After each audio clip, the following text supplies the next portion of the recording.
It's time for Local Pulse on WNBP. In tune with the heartbeat of our area. Local Pulse with Joe DBAs. Keeping you up to date and informed. News, views, arts, and food. All covered on the Local Pulse.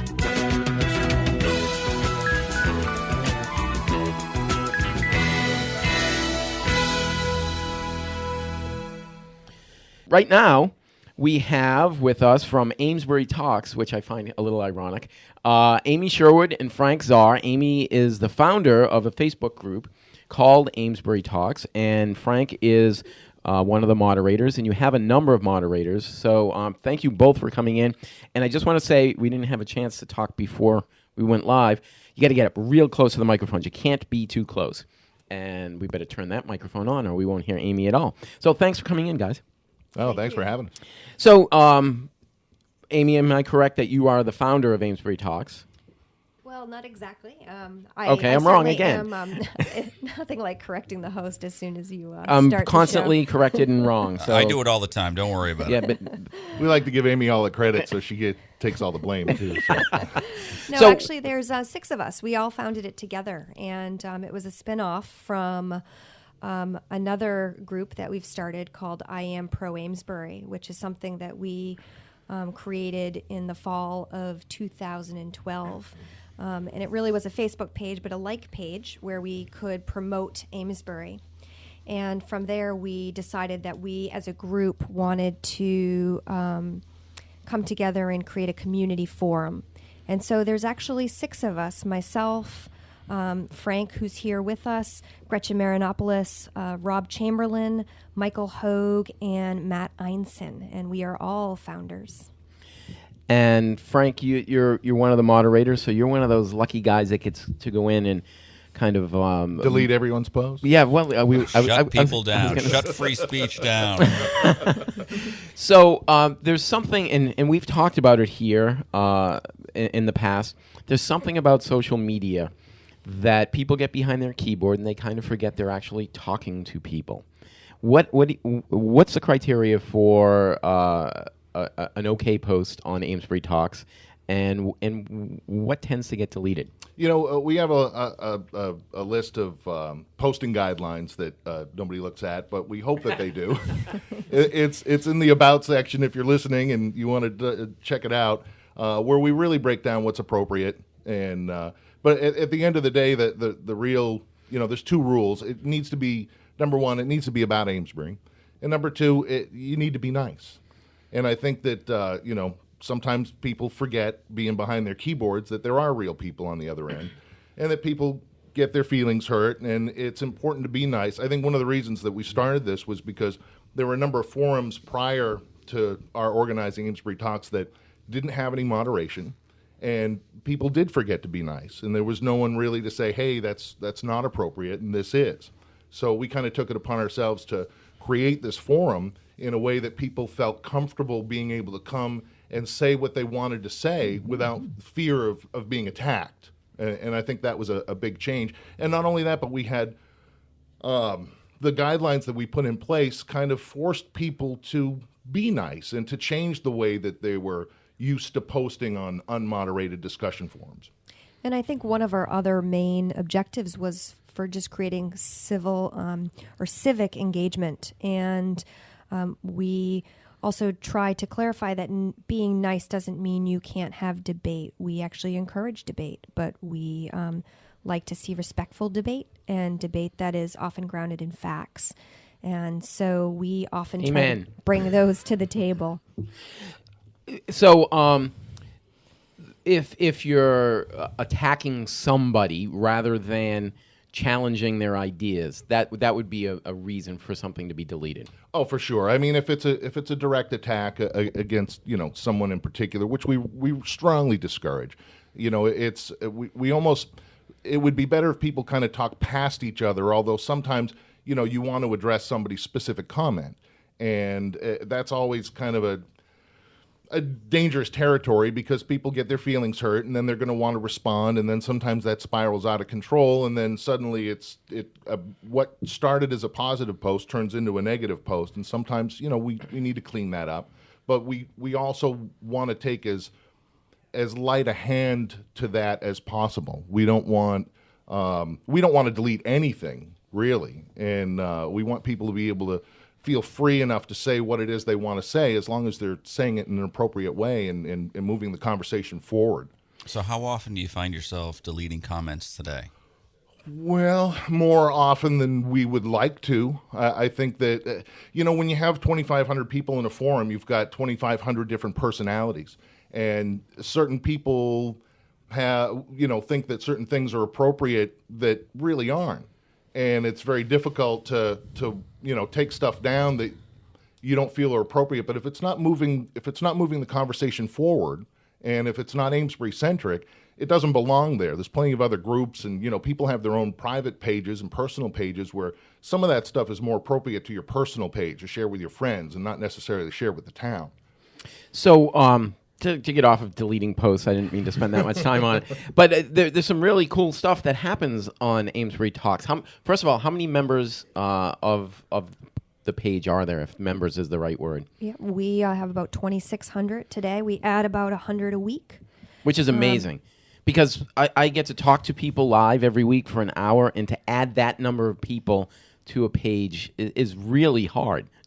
It is. I think it's obviously a product of when you have someone who's speaking who maybe is new, then their friends see their posting, and then they learn about it. So it is completely viral, and we've seen that kind of happen. If someone posts about something that's very, very popular and 200 people like it or are interacting with it, we'll see the numbers rise as a result.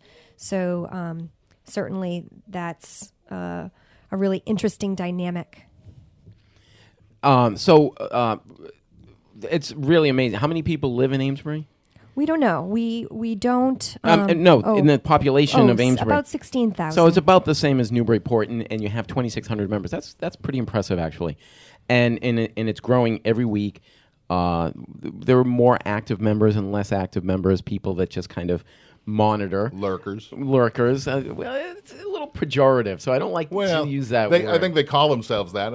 I know some of our talkers call themselves lurkers, so I don't know if it's pejorative, but let's talk about some of the cool things that have happened on. So it started.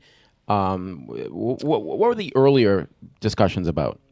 Well, we started the very first post we did was asking the community what they would like to see happen in the community. We had a new mayor. It was a new year. It was January 1st. And so we asked people how they would like to see Amesbury improve. And so oftentimes the moderators will also provoke conversation, and we will put questions up or articles that we're reading and ask for people to participate in those conversations. It has pivoted, though, and we, I think, have gone with what the forum has been. We have many, many people who come there for getting recommendations about services in the area. We also have people who post about charity events that they're doing and want to tell people about that. We also have new businesses telling us about their services. We do discourage advertising, but we like when new businesses introduce themselves and when businesses participate in the conversation. That seems to be, there's some Newburyport pages as well, but that seems to be a kind of issue this winter because people are looking for services. They don't really know where to turn. But you do have kind of an offshoot of Amesbury Talks. Is it Amesbury Recommends? Or it is, yeah. We at a certain point we were getting so many requests for recommendations that in a way we kind of felt that it was pulling the discussion forum off topic. And even though we all enjoyed it, we liked getting these recommendations. We wanted to. It became a lot of duplication. So what we tried to do is kind of gather up all of that information and put it into a website so that instead of having these big long strings to throw things off, we had a repository of all of everybody's recommendations so that they could just go and check that. So usually when someone asks, now we just post a link to that. We're talking with Amy Sherwood and Frank Czar. They're the moderators, two of the moderators of Amesbury Talks. It's a Facebook page that is unlike anything I've seen in the area. It's very active. there can be a comment or a post that receives hundreds of comments related to it. And for the most part, it's very productive kind of conversation, thanks to the work of the moderators. Tell us, Amy, tell us one of your favorite stories or one of your favorite posts that kind of got a lot of attention on Amesbury Talks. There's really been so many, but I think probably one that was the most heartwarming, obviously with the snow. We had so many snow-related posts. I think we all were beginning to feel fatigued. But there was this one... Not as many as dogs. There are a lot of dog posts. That's Tough true. competition. and some heavy debates about leash laws as well. But there was this one post, a woman had posted needing help. She had a number of children that needed medical support on an ongoing basis, and she needed to be plowed out. And people came together and went to her home and took care of her. And then one of those individuals went so far to start a GoFundMe page to get the family a snowblower. In, I think, probably a day or so, raised about $1,000 to get a snowblower for this family. And so we've seen a number of things like that, where people have come together motivated by the positive actions of others to support individuals or the community itself. And Frank could share a few more stories. We have a lot of really great stories. You know, Give us one. There's just to cover. I mean, so many of the lost dogs, the lost cats, the lost boats. Things like that have. I've seen the lost cats and dogs ones. I've never seen a lost boat. There's actually been two. There was a lost canoe at one point, and I forget where it turned up, but somebody had said, "Hey, the bottom of Lake Gardner." I is that think. what it was? But it was spare. I mean, they found it. They took it out for the family. Yeah, and then there was another family just recently that had. I think it was they pivoted off of that and said, "Hey, I lost these two pedal boats quite a while ago, and did anybody know where they were?" And somebody actually stepped up and said, "Yeah, hey, I didn't know whose they were, and we found them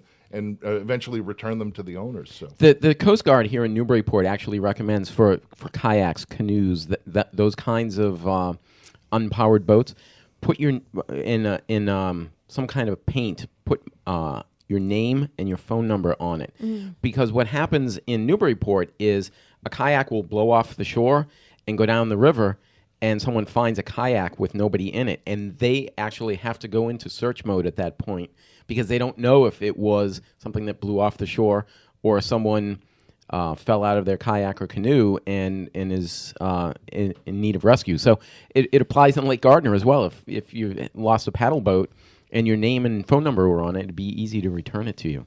It's even easier now. Now you just got to ask, "Hey, who's got my boat?" So I was lurking on Amesbury Talks this week, and I noticed there was a discussion about lighting the falls, and I think that might be one of Frank's discussions. So it actually, speaking of the first post that we put out just a little over a year ago. When we asked what's your top three, and I think that probably the most popular thing was to see the Lower Mill Yard revamped, and which is currently in progress. And if you haven't been by, you should come by and check it out. I have to mention, not to interrupt, but I'm going to interrupt. Sure. I noticed that our state rep, Jim Kelcourse, posted that a bunch of folks from Amesbury Talks got together at Crave last week, and as it happened, Sean Toomey from Crave was on the show that Saturday, and as I was talking to you, so you folks actually do get together sometimes. It was our first one, and it was a terrific meetup. I think it was a fantastic turnout, particularly for the dead of winter on a freezing cold night to come down to our fantastic restaurant Crave, and Sean was terrific in hosting the live event, and it was nice to be able to put some faces to some of the names that you've been talking to for the last year. So that was kind of a neat event. I actually run into people around town that when I introduce myself, they'll say, "Oh, I know you from Facebook," or "Oh, I hear you on the radio," but they don't necessarily put a face to the name. We were talking about lighting the falls. Oh yeah, so I had a personal pet peeve of mine is every time I was downtown and walking around at night that the falls were dark, and it's one of my favorite features of Amesbury. If you've never been down to the Upper Mill Yard, the Powwow Falls runs right through the middle of town, Right outside Flatbread and behind Number 8. And it's fabulous, and it's a great place to take a walk at night and shop some of our local businesses and visit some of our restaurants. But I was dismayed that it was never lit up at night because I thought it really needed to. So it was my number 3, really, and I just kind of tossed it out there, and it got so much positive feedback that the mayor also heard about it, and Ken reached out to me, and I did a little legwork on the project and try and get the ball rolling. And just recently, we found out that it's been through a special grant that the idea has actually been funded, and that the project is on track for to be completed by the summer. So everybody seems pretty excited about that, and I certainly am. I think it'll change the way the Upper Mill Yard looks. So I have to say, you're and I think Frank calls them talkers. So the talkers are very active. I've never had such an influx of friend requests to our Facebook to personality. I don't know how to phrase it differently. So they're very active, and hopefully we're going to get a lot more likes on our Facebook page as a result of us liking Amesbury Talks. Is there anything you'd like to close with? The show's really running late today because of just a lot of things, but I would like to point out that Amesbury's son Julian has been in the studio with us the entire interview, and he's doing great. He's been nice and quiet and very respectful. So thank you, Julian. He's completely tuned me out. But anything you'd like to close with, since you're actually able to talk to your Amesbury talkers right now? I think that was my thought to close. I think we're so thankful for the participation, and we have met so many people as a result. People are motivated to do good, and that is what we hope to promote. We live in an incredible community. Amesbury is a wonderful place to live, to work, to raise children, and we are just so happy to be a part of it. And if Amesbury Talks can contribute a little, then I think it's a success. I think it is a success. You guys are doing a great job. I have no idea how much time out of your day it takes to moderate this every day, but thank you for doing it, because you're doing a great job.